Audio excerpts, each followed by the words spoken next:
Leader of the Official Opposition. Thank you, Mr. Speaker. The NDP's carbon tax makes life more unaffordable for everyone in British Columbia. It also makes our companies less competitive at a time when we are already facing huge challenges in British Columbia. The newly elected leader of the Federal Liberal Party is committed to getting rid of the consumer tax, but of course the right answer is the Federal Conservative Party wants to eliminate the tax entirely.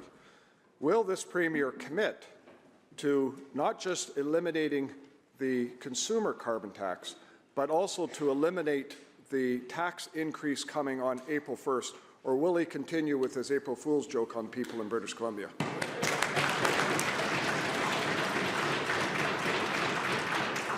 Mr. Premier.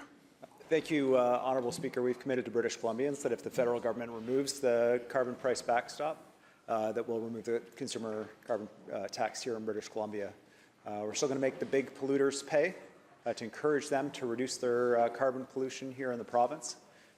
Climate change is a serious issue for people right across the country and around the world, and British Columbia, we're going to do our part to encourage reducing those emissions and moving to those technologies that will ensure a sustainable economy for generations to come. Leader of the Official Opposition, supplemental. Thank you, Honourable Chair. The reality is this. Getting rid of the consumer tax and cranking up the business tax is only going to make us less competitive. It will damage it, and ultimately it's just going to be passed on to consumers in British Columbia anyway, hiding this NDP carbon tax. This is a job killer. There's no question. It will hurt our economy. It will make us less competitive.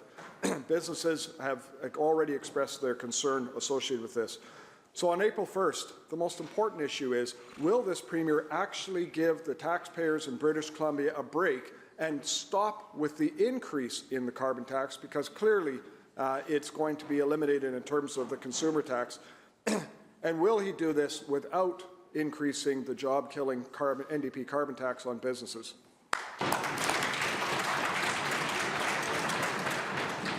Premier. Thank you, Honourable Speaker. The member knows the April 1st increase is a federally mandated increase. If they get rid of the backstop that requires us to do that, we will absolutely get rid of not just the increase, but also the consumer carbon tax entirely.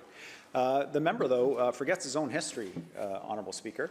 I'm going to quote the member for Kamloops Centre, who sits right there with the Leader of the Opposition, who said about the Leader of the Opposition, quote, "Carbon tax, the same tax that," checks notes, "the Opposition Leader voted for 7 times and spoke to in the legislature as well."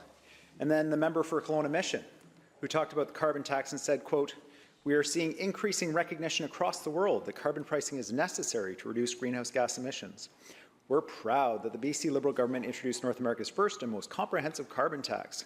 Honourable Speaker, carbon pricing for big companies, making big polluters pay, helps encourage them to make decisions to reduce their emissions.